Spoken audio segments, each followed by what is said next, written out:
Alhamdulillahi haqqa hamdi, alhamdulillahi hamdan katsiran tayyiban mubarakan fi. Nahmaduhu wa nasta'inuhu wa nastaghfiruhu wa nastahdi wa natubu ilaih wa la na'budu illa iyyahu wa natawakkalu alaih. Allahumma fasalli wa sallim wa barik ala sayyidina wa habibina wa syafi'ina wa maulana Muhammadu wa ala alihi wa ala ashabihi wa dzurriyyatihi wa man sara ala nahji wa sanna bisunnati wa ihtada bihadi ila yaumi liqa'i rabbih amma ba'du. Hadratul Afadil, Hadratul Mukarramin, segenap pimpinan dan pengurus yayasan, kepala sekolah Al-Fikri yang kami takdimi, para guru, para asatid, para ustadzat, keluarga besar Al-Fikri, yang kita takdimi juga para orang tua, wali murid, dan calon orang tua dan wali murid Al-Fikri, juga partner acara kita pada siang hari ini, Dompet Duafa, dan para sponsor yang lain. Para hadirin hadirat yang tidak dapat disebut satu persatu, barakallahu fikum. Puji syukur kita haturkan kehadirat Allah Subhanahu wa ta'ala atas limpahan karunia-Nya kita dihimpun pada siang hari ini di dalam majelis ilmu. Meskipun hanya secara daring, secara online, insya Allah tidak mengurangi semua keutamaan bermajelis ilmu yang bisa kita raih dari sisi Allah Subhanahu wa ta'ala. Semoga setiap langkah yang kita tempuh hari ini menjadi pemudah jalan kita semua menuju surga, dan semoga duduk kita semua termasuk taman di antara taman-taman surga, tempat Allah mencurah-curahkan rahmat-Nya, menaungkan sayap-sayap malaikatnya, menurunkan sakinah ke dalam hati kita, dan menyebut-nyebut nama kita semua dengan bangga pada makhluk-makhluk mulia yang ada di sisinya. Bapak Ibu, hadirin hadirat yang dimuliakan oleh Allah Subhanahu wa ta'ala, ibadah adalah satu hal yang ditaklif atau dibebankan Allah Subhanahu wa ta'ala kepada hamba-hambanya yang mukallaf, artinya yang sudah waktunya untuk mengemban kewajiban syariat tersebut.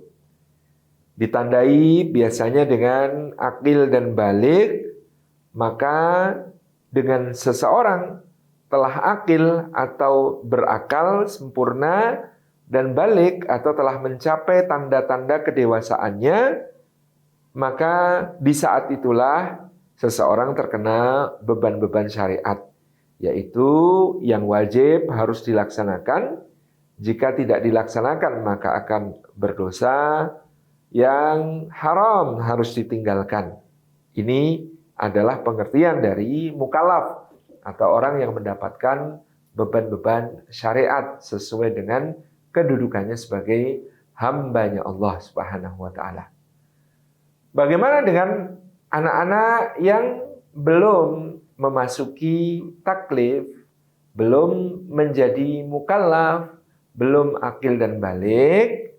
Maka kepada mereka tanggung jawab diletakkan oleh Allah di pundak orang tuanya untuk mendidik, membekali, dan memberikan bimbingan kepada mereka, supaya nanti pada saatnya mereka akil dan balik, mereka langsung bisa melaksanakan kewajiban-kewajiban syariat yang melekat kepada mereka.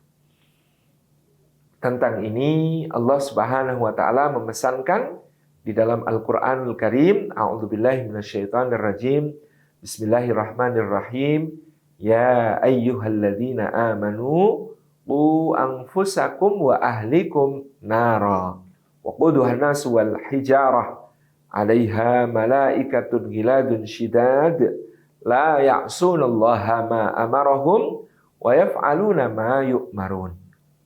Firman Allah Subhanahu wa ta'ala, wahai orang-orang yang beriman, jagalah dirimu dan juga keluargamu dari api neraka, yang bahan bakarnya manusia dan batu. Pada neraka itu ada malaikat-malaikat yang keras dan bengis, yang tidak pernah mendurhakai Allah dalam apa yang diperintahkan, dan senantiasa melaksanakan apapun yang dititahkan Allah kepada mereka.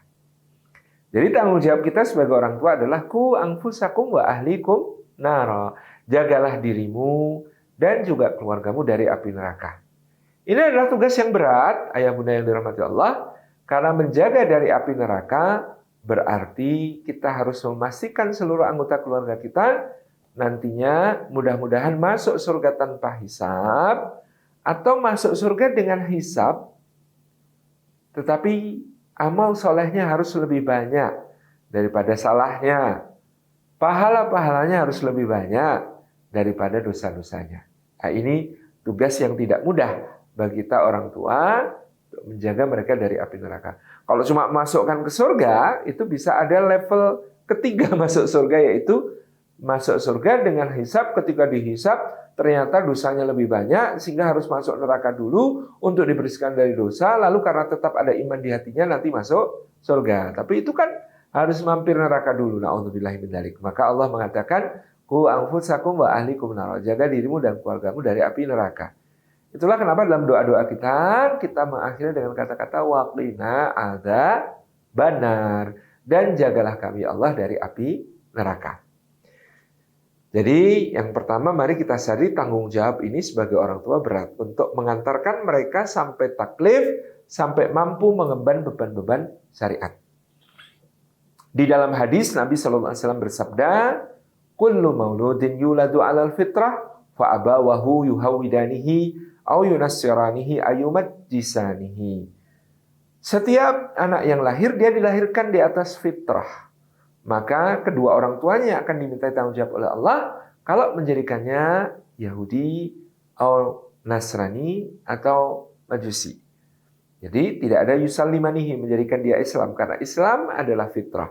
Karena fitrah adalah tauhid. Karena tauhid ya itu adalah shiratal mustaqim, karena dia adalah muahadah atau perjanjian antara kita dengan Allah.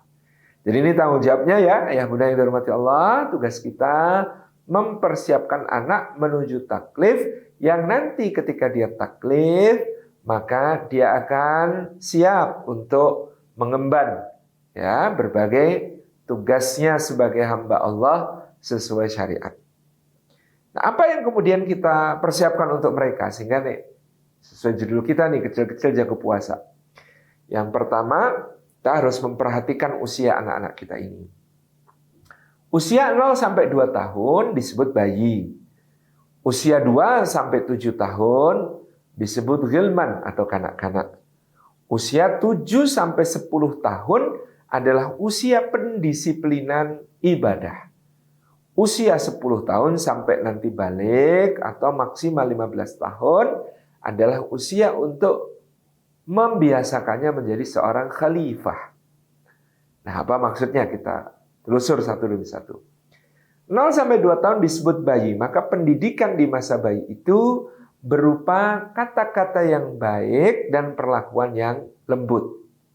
Jadi untuk mempersiapkan anak-anak kita sehingga nanti dia mampu menjadi kecil-kecil jago puasa di usia 0 sampai 2 tahun, kita perlu terus mengajaknya berkomunikasi dengan kata-kata yang baik dan memperlakukannya dengan perlakuan yang lembut. Apa dalilnya? Nabi Shallallahu Alaihi Wasallam gitu ya memberikan ya, pengajaran kepada kita tentang misalnya seorang ibu yang membawa anaknya yang masih kecil, masih menyusu pada saat itu di dalam gendongan. Kemudian Rasulullah SAW pun ya menimangnya, ya menggendongnya, mengambilnya dari ibunya. Kemudian ditimang-timang oleh Nabi SAW dengan begitu penuh kasih sayang. Pada saat itu qadarullah wa masyafa'al, bayinya kemudian pipis. Kenalah di baju Rasulullah SAW najis dari pipis sang bayi. Maka sang ibu karena merasa malu, kemudian merenggutnya dengan kasar. Ya, seakan-akan marah kepada anak itu karena tidak enak hati kepada Rasulullah yang telah kotor bajunya. Direnggut anak itu dari gendongan Nabi ke dalam pelukannya. Maka Nabi SAW bersabda kepada ibu itu, sesungguhnya baju yang kotor terkena noda ini bisa bersih dengan sekali cuci. Tetapi jiwa seorang bayi yang keruh karena renggutan kasar, itu bisa saja akan terkenang terus sampai usia dewasanya. Akan melekat terus dan membekas sampai usia dewasanya. Jadi ini dalil bahwa perlakuan yang lembut, yang halus, yang tidak kasar, yang tidak menyakiti, yang tidak mengejutkan, itu penting untuk anak-anak kita di usia 0 sampai 2 tahun. Demikian pula tutur kata yang baik. Karena ibu dalam hal ini adalah yang akan menjadi wakilnya Allah di bumi, ya. Kalau dulu Nabi Adam alaihissalam diajari oleh Allah al-asma atau kosakata-kosakata. Wa 'allama Adam al-asma'a kullaha. Allah ajarkan kepada Nabi Adam alaihissalam nama-nama benda seluruh-luruhnya, semua-muanya. Itu diberikan kepada Adam alaihissalam. Lalu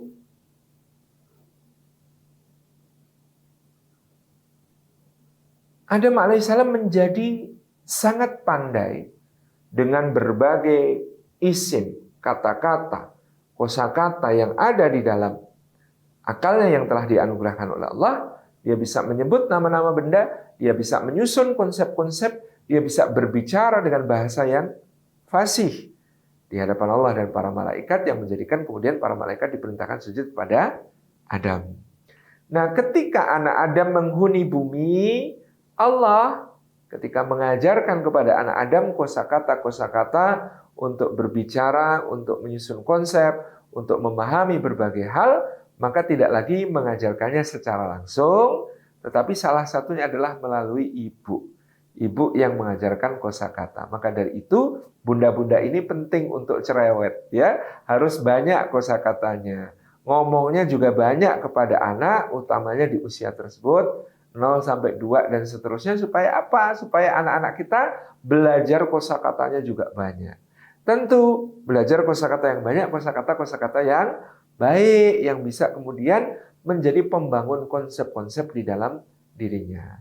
Ya, saya sering mencontohkan bagaimana seorang ibu itu harus cerewet solihah. Di antara contoh cerewet solihah itu ketika anaknya sedang pipis, pampersnya atau diapersnya penuh, popoknya penuh, maka oleh bunda kemudian diganti. Sambil nyerocos, sambil ngomong, sambil cerewet.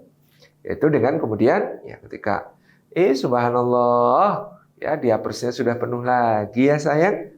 Oke, kita bersyukur dulu sama Allah. Pipisnya banyak, darahnya sudah disaring sama Allah, dibersihkan dari penyakit-penyakit, kotorannya dikeluarkan. Apa doanya sayang? Alhamdulillahilladzi adhaba annil adza wa afani. Terima kasih ya Allah yang telah membersihkan aku dari gangguan-gangguan, penyakit-penyakit, kotoran-kotoran, dan menjadikan aku sebagai orang yang sehat. Makasih ya Allah. Kemudian diambil popoknya, dibersihkan kemudian ya dengan mungkin air atau bisa dengan tisu basah, disusul dengan tisu kering kemudian. Lalu dipakaikan lagi. Nah, sekarang sayang pakai lagi ya.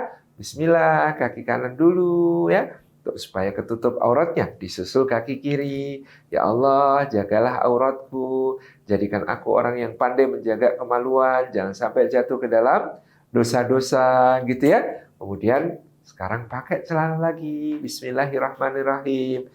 Yang kanan dulu ya. Kemudian disusul yang kiri. Tutup ke semua auratnya. Alhamdulillahilladzi kasani hadza wa razaqanihi min ghairi haulin minni wala quwwah. Terima kasih ya Allah yang telah memberikan kepadaku pakaian dan menganugerahkannya untukku tanpa ada upaya dan daya dariku. Semuanya semata-mata adalah karunia Allah Subhanahu wa ta'ala. Terima kasih ya Allah yang telah menurunkan hujan. Hujan ini kemudian menumbuhkan pohon-pohon kapas. Kapasnya dipanen, dipintal jadi benang. Benangnya ditenun jadi kain. Kainnya dipotong-potong lalu dijahit jadi celananya adik, celana katun. Terima kasih Allah yang menurunkan hujan.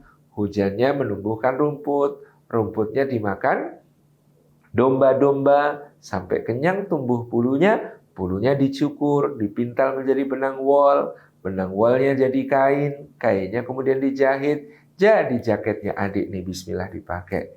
Masya Allah, terima kasih Allah yang sudah menurunkan hujan. Hujannya menumbuhkan pohon-pohon murbei, daun-daunnya dimakan ulat, ulatnya ulat sutra. Ketika berkepompong, diambillah kemudian dipintal menjadi benang, benangnya ditenun menjadi kain sutra.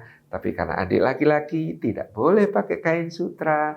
Terima kasih ya Allah telah menciptakan yang indah untuk menjadi perhiasan manusia, untuk menutup auratnya, untuk menutup aib-aibnya, untuk melindungi dari serangga, dari dingin, dari panas. Masya Allah, adik sudah selesai pakai baju. Sekarang bercermin dulu, di cermin kelihatan ganteng sekali. Alhamdulillah Allahumma kama hasan tahalqi fahsin huluki. Jadi ditanamkan pada saat itu untuk memahami Allah sebagai zat yang telah menciptakannya dan yang telah memperindah ciptaannya, dan dari situ pula untuk memahami bahwa ya dia harus berakhlak mulia di waktu yang akan datang. Ini ketika usianya 0 sampai 2 tahun, ya diisilah dia dengan kata-kata dan konsep-konsep kebaikan. Ayah bunda yang dirahmati Allah, agak melompat sedikit, izinkan saya menyampaikan, kalau kita merujuk kepada hadis Nabi SAW, ibadah-ibadah itu diperintahkan, ya. Diperintahkan itu artinya sudah menyuruh, bukan lagi mengenalkan, bukan lagi kemudian mengajak, tapi menyuruh. Untuk menyuruh anak beribadah itu usianya 7 tahun. Hadisnya murru auladakum bis-salati wa hum abna'u sab'i sinin. Perintahkan anak-anak kalian untuk mengerjakan salat ketika usia mereka 7 tahun. Masya Allah, dulu saya bertanya-tanya, ayah bunda yang dirahmati Allah, kok harus nunggu 7 tahun ya untuk menyuruh sholat ya? Kan udah gede tuh, agak lama, harusnya kan dari kecil. Ternyata Masya Allah ya, ini hadis ini berlanjut dengan kalau umur 10 tahun belum mau sholat, boleh dipukul dengan pukulan yang tidak menyakiti, bukan pukulan di wajah, bukan pukulan yang menjadikan dia dijatuhkan kehormatannya ya. Itu kok 7 ya? Kok nggak dari sebelum-sebelumnya ya disuruh salat ya? Ternyata ketemu jawabannya di surah Luqman, ayah bunda yang dirahmati Allah.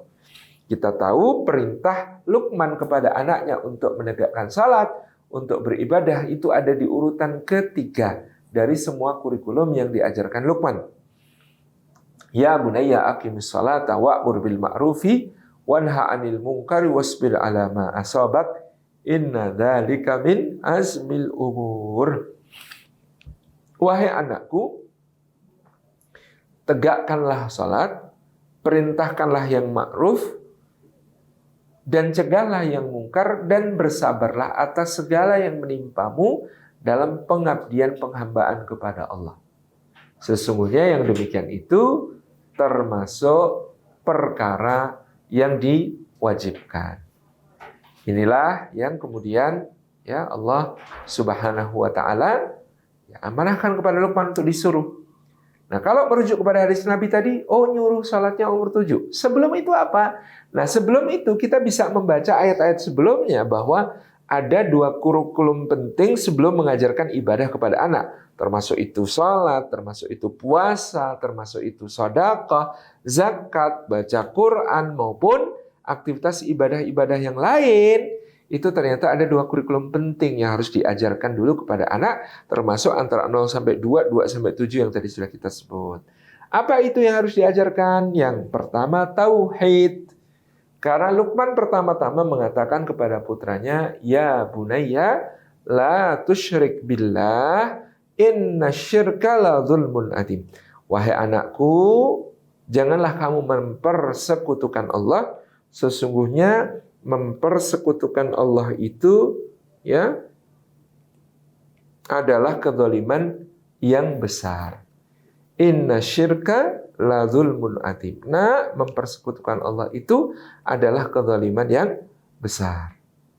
Kemudian apalagi kurikulumnya yang juga diajarkan kepada anak sebelum kita mengajarkan ibadah, menyuruh memerintahkan ibadah berupa salat dan lain sebagainya adalah ya bunayya innaha intakum mithqala habbatin min khardalin fatakum fi sahra aw fis samawati aw fil ardi ya'ti bihallah innallaha latifun khabir.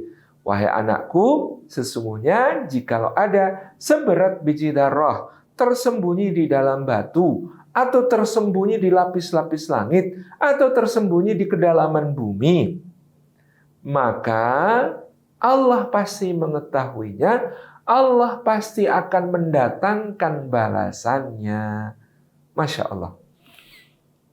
Jadi yang diajarkan yang kedua setelah tauhid kepada anak-anak kita adalah muraqabatullah, bahwa Allah selalu mengawasi, melihat, mencatat, dan kelak akan membalas amal perbuatan kita. Maka tadi anak 0 sampai 2 tahun diajar dengan kalimat-kalimat yang indah dan juga perlakuan yang lembut. Kalimat yang indahnya diantaranya adalah tentang tauhid. Kita terangkan kepada mereka, Masya Allah nak, lihatlah hidungmu, indah sekali, ciptaan Allah. Allah yang membuatnya, lubangnya ditaruh di bawah, bukan di atas. Kalau lubangnya di atas, kalau hujan, repot. Tetapi dengan lubang kecil ini, Allah masukkan udara ke dalamnya, udaranya dimasukkan ke dalam tenggorokan, dari tenggorokan masuk ke paru-paru, di paru-paru dipilah-pilah mana yang akan dimanfaatkan, kemudian dimasukkan ke dalam darah lewat sel-sel kecil namanya alveoli. Dari situ kemudian oleh pembuluh darah diangkut ke semua bagian-bagian tubuh menjadi daya kehidupan. Masya Allah, luar biasa Allah memberi kehidupan kepada kita dengan meniupkan udara ke dalam hidung kita. Indah sekali. Maka sudah selayaknya kita selalu menyembah kepada Allah. Allah yang menciptakan kita, yang menciptakan hidung kita, yang menciptakan mata kita.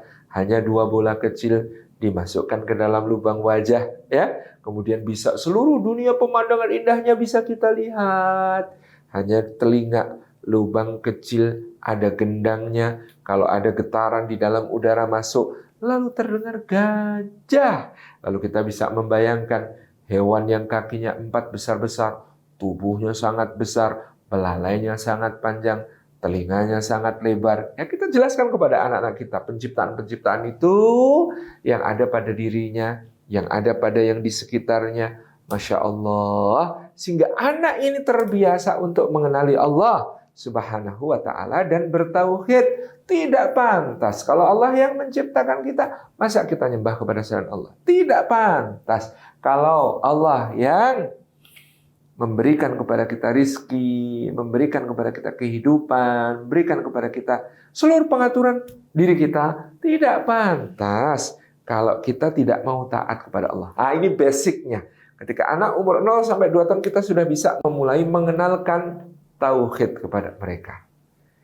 Pengenalan tauhid ini terus berlangsung sampai nanti usia 7 tahun, tetaplah berdialog, tetaplah berdiskusi, tetaplah ngobrol dengan anak tentang tauhid. Tapi ketika usianya 2 sampai 7 dan dia mulai faham, tambahkan kepadanya ya yang kedua tadi. Nah, sesungguhnya kalau kamu mau berbuat baik, meskipun gak ada yang lihat, tapi Allah pasti lihat. Allah akan berikan balasan yang sangat mulia untukmu. Meskipun ayah gak lihat, ayah gak bisa kasih jempol, meskipun bunda gak lihat, bunda gak bisa kasih pelukan dan ciuman, bangga. Meskipun ustadz gak lihat, ustadzah gak lihat, gak bisa kasih kamu pujian di depan kelas, meskipun teman-temanmu gak lihat, ya, teman-temanmu gak bisa kagum dan bangga sama kamu, tetapi kalau Allah lihat dan itu adalah hal baik, lakukanlah. Karena Allah pasti akan memberikan balasan yang lebih indah daripada jempolnya ayah, yang lebih indah dari peluk cium bunda, yang lebih indah daripada pujian ustadz dan ustadzah, yang lebih indah daripada kekaguman teman-teman. Itu di sisi Allah. Gitu. Nah, ini kita perlu sampaikan. Sebaliknya, nak, kalau kamu mau berbuat jelek, berbuat buruk, sudah diniatin, meskipun tidak ada ayah yang akan jewer kamu kalau kamu berbuat jelek, meskipun tidak ada bunda yang akan negor kamu keras kalau kamu melakukan hal yang jelek, meskipun tidak ada ustadz yang akan marah kepadamu, meskipun tidak ada teman-teman yang akan mencibir dan mengejekmu di dalam suatu hal, maka teruslah untuk menjaga diri Jangan sampai melakukan yang jelek. Malu sama Allah. Karena Allah pasti akan memberikan balasannya nanti.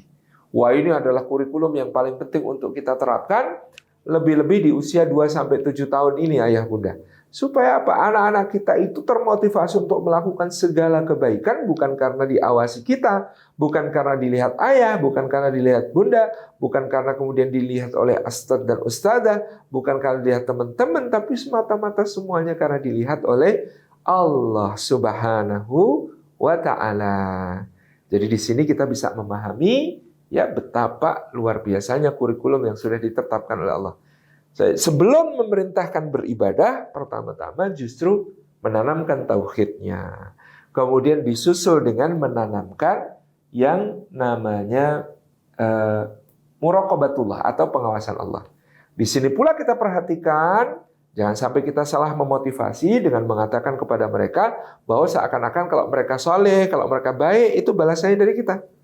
Kita tidak perlu atau meminimalisasi lah janji-janji.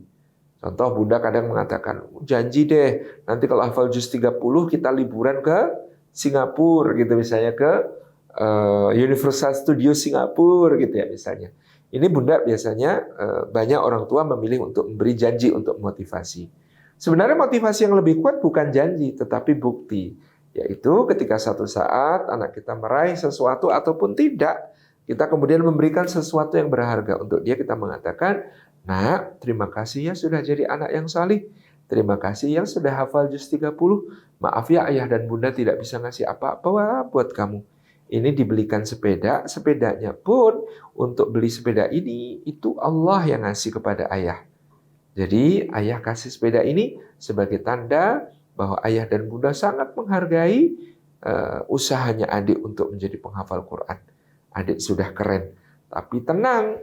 Jadi apa yang ayah kasih, apa yang bunda kasih itu cuma sedikit sekali dibandingkan nanti yang akan dikasihkan Allah kepada adik. Nanti di sisi Allah pahalanya jauh lebih besar. Di sisi Allah kebaikannya jauh lebih banyak.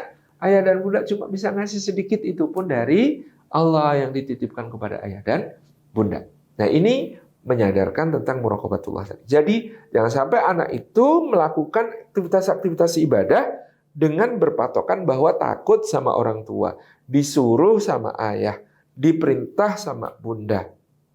Yang kemudian membuat mereka salah motivasi yang hanya karena kita awasi, hanya karena kita lihat, hanya karena kita dengar, hanya karena kita marah. Jangan. Tapi kita tanamkan betul-betul pada si anak ini untuk menyadari bahwa semuanya dari Allah. Allah yang lihat, Allah yang kasih, Allah yang beri balasan semuanya. Ini kurikulum utama ketika anak berusia 2-7 tahun. Di sisi itu pula ketika anak ini berusia 2-7 tahun ini, kita harus mulai sadar bahwa anak ini lebih percaya kepada apa yang dilihat daripada apa yang didengar. Anak kita lebih percaya apa yang dilihat daripada apa yang didengar. Maksudnya apa? Yang dijadikan ukuran kebaikan adalah ayah bundanya. Dia selalu percaya ayahku baik, bundaku baik. Maka apa yang dilakukan ayah bagi dia adalah hal yang baik. Kenapa? Karena dilakukan orang yang baik, yaitu ayahnya.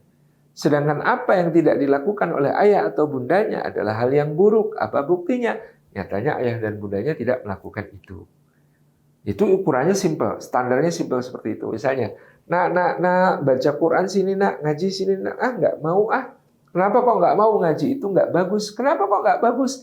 Karena ayahku tidak pernah.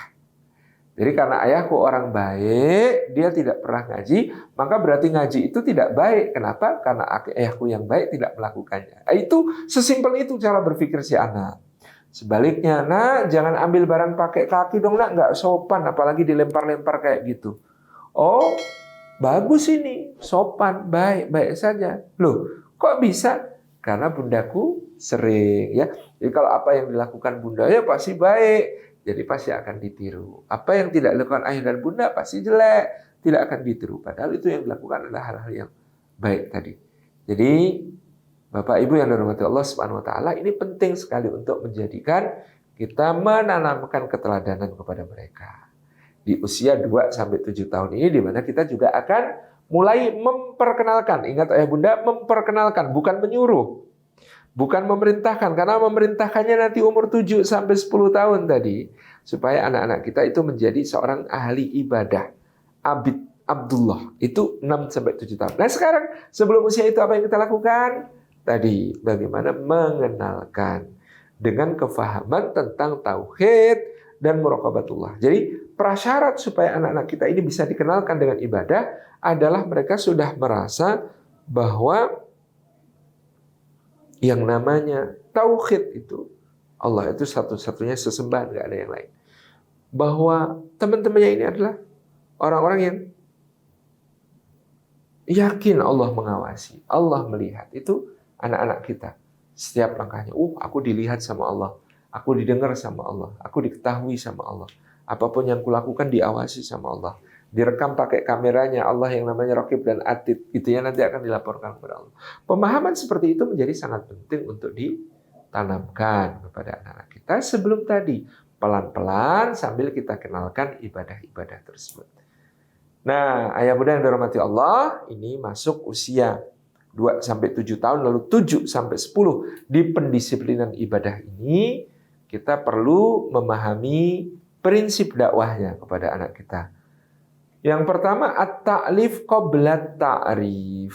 Ya, setelah tadi memberikan qudwah qabla dakwah. Ya, sebelum mengajak anak untuk melakukan ketaatan, ya kasih contoh kepada anak. Karena kita adalah role model bagi anak. Karena kita adalah pengukur kebaikan bagi anak. Kasih contoh, al-qudwah qabla dakwah. Setelah itu, yang dilakukan adalah at-ta'lif qabla ta'rif. Atau mengikat hati sebelum memperkenalkan.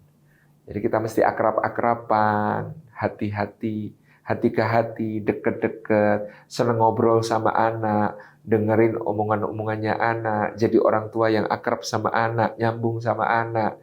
Ya, jangan sampai anak kita merasa gadget itu lebih menarik daripada diri kita. Sekarang ayah bunda banyak yang ngeluh, anak saya kecanduan gadget, kecanduan game online, kecanduan tayangan-tayangan ini itu di YouTube dan lain sebagainya. Kenapa ayah bunda? Barangkali salah satu jawabannya adalah karena gadget itu responsif ayah bunda. Gadget itu responsif. Nah, gadget itu responsif. Gadget itu disentuh, dipencet, dia kasih respon. Disentuh, kasih respon. Dipencet, kasih respon. Nah, ini evaluasi untuk kita ya bunda. Apakah kita seresponsif gadget ketika disentuh sama anak? Apakah kita nengok, memperhatikan dia? Jangan-jangan sampai narik 5 kali, bunda, bunda, bunda, bunda, lihat sini bunda.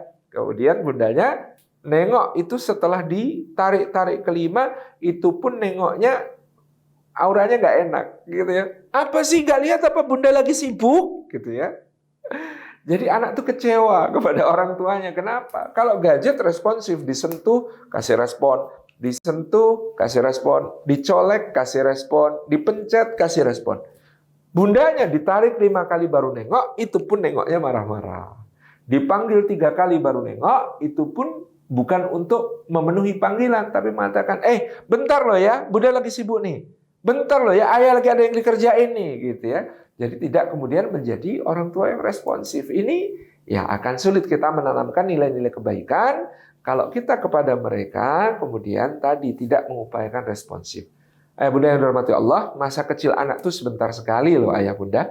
Tak lama kemudian anak-anak kita ini akan segera besar, mungkin sekolah, banyak di sekolah daripada di rumah. Habis itu bahkan mondok sudah nggak di rumah, kita jarang ketemu, gitu ya. Maka saat-saat kebersamaan ketika kecil ini, ayo kita optimalkan. Kita kadang-kadang kalau sudah ketemu anak, letakkan dulu gadgetnya. Kalau sudah ketemu anak, tinggalkan dulu semua aktivitas lain, pekerjaan lain. Untuk memberikan tadi ta'lif qabla ta'rif. Kita mengikat hatinya. Dengan cara apa? Menjadi orang tua yang responsif, yang mau mendengarkan, yang mau bermain bersama, yang akrab sama anak-anak kita. Ini kunci untuk menanamkan kebaikan-kebaikan yang selanjutnya. Jadi at-ta'lif qabla ta'rif. Yang berikutnya adalah wa ta'rif qabla taklif. Ya, memperkenalkan sebelum memberi beban. Sebelum kita meminta anak-anak kita untuk kecil-kecil jago puasa, kita mesti mengenalkan mereka dulu tentang keasikannya berpuasa. Bagaimana kita mengenalkan keasikan berpuasa itu dengan satu, ya. Kita ketika Ramadan datang, kita tampilkan, kita berikan suasana atau kita tampakkan kepada anak-anak kita bahwa kita tuh bahagia dengan kedatangan Ramadan. Oh, Masya Allah, sudah mau Ramadan. Asik nanti kita puasa. Asik nanti kita sholat tarawih. Asik nanti kita bangun untuk sahur. Asik nanti kita buka puasa bersama. Gitu ya. Asik nanti kita baca Quran, ngaji. Nah, kalau orang tuanya menunjukkan antusiasme luar biasa, senang luar biasa dengan kedatangan bulan puasa, senang luar biasa dengan sholat tarawih, senang luar biasa dengan bangun untuk sahur, senang luar biasa dengan suasana puasa, senang luar biasa menunggu saat-saat berbuka puasa, senang luar biasa bersedekah, senang luar biasa untuk kemudian melakukan tilawatul Quran, tadarusan, dan lain sebagainya. Anak-anak ini juga akan melihat itu sebagai ta'rif tadi, diperkenalkan dengan sesuatu yang menyenangkan, yang membahagiakan. Ini akan sangat berbeda dengan anak-anak yang melihat orang tuanya ketika sahur uring-uringan, marah-marah, ya, kemudian kesana kemari, kemudian ya justru ngomel-ngomel nggak karuan, itu ya. Ketika sholat subuh juga ngomel-ngomel lagi, ketika puasa juga uring-uringan lagi, menjelang buka puasa masih uring-uringan lagi, mau berangkat sholat tarawih juga marah-marahan dan uring. Maka anak-anak akan menangkap istilah anak muda sekarang, vibes-nya tuh negatif banget dari aktivitas-aktivitas ibadah yang dilakukan, dan itu akan menjadi penghalang ta'rif dan penghalang taklif. Anak-anak kita jadi tidak enjoy kepada ketaatan, kepada ibadah, kepada amal-amal soleh. Anak-anak kita akan melihat, wah bundaku kalau lagi sahur ngomel mulu, jadi sahur itu tidak bagus. Wah bundaku kalau subuh marah-marah mulu, berarti subuh itu tidak bagus. Wah bundaku nunggu buka puasa, ya kami di marah-marahin ini itu. Wah berarti puasa tidak bagus. Wah bundaku ketika lagi sholat, ya ketika lagi sholat itu jadi galak. Waktu sholat suka marah-marahin anak, nyubit-nyubit. Kemudian ketika habis sholat itu masih cemberut, ya, marah sama anak dan seterusnya.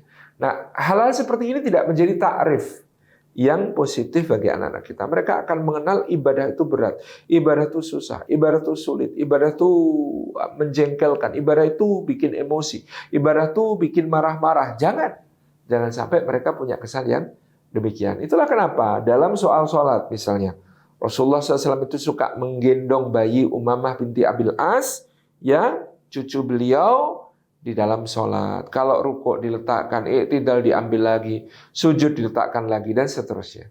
Demikian pula bahkan Sayyidina Husain bin Ali bin Abi Thalib ketika itu naik ke punggungnya Nabi SAW, menjadikan punggung Nabi sebagai kudaan, ya, dimainkan gitu ya. Masya Allah, pada saat Nabi sedang sujud, maka sujudnya Nabi diperpanjang. Beliau nggak bangun-bangun dari sujud supaya apa? Supaya Husain puas dulu bermain di atas punggung Nabi, lalu turun, baru sesudah itulah kemudian ya Nabi SAW bangkit dari sujudnya. Kata Ibnu Abbas, sampai kami berpikir yang bukan-bukan tentang Rasulullah. Khawatirnya Rasulullah itu sedang atau wafat dalam keadaan sujud, gitu ya. Itu yang ditakutkan oleh para sahabat, padahal karena Husain naik ke punggung beliau, menaiki beliau sebagai kuda-kudaan. Nah ini kadang-kadang kita beda ya bunda yang dirahmati Allah. Kalau anak kita ganggu kita pas lagi sholat, kita marah. Padahal Rasulullah menuntun kan tidak marah, akomodasi. Mereka pengen main dengan kita yang lagi sujud, biarkan main sampai puas, baru kemudian bangkit dari sujud. Kenapa? Supaya mereka merasakan istilah anak muda sekarang itu. Vibes-nya ibadah itu positif. Jangan sampai anak itu punya kenangan buruk tentang sholat, kenangan buruk tentang puasa. Ya, kalau puasa ayah jadi uring-uringan, kalau puasa bunda jadi uring-uringan. Maka ini kemudian akan menjadi kesan buruk bagi mereka. Berarti ibadah itu nggak bagus. Nyatanya efeknya nggak bagus buat ayah dan bunda. Jadi tentang sholat misalnya kita tuh harus yakin kalau anak-anak kita gangguin kita sholat, anak kita nggak dosa, kitanya juga nggak dosa, nggak masalah. Gitu ya. Seperti Rasulullah tadi dinaikin di punggungnya ketika sedang sujud.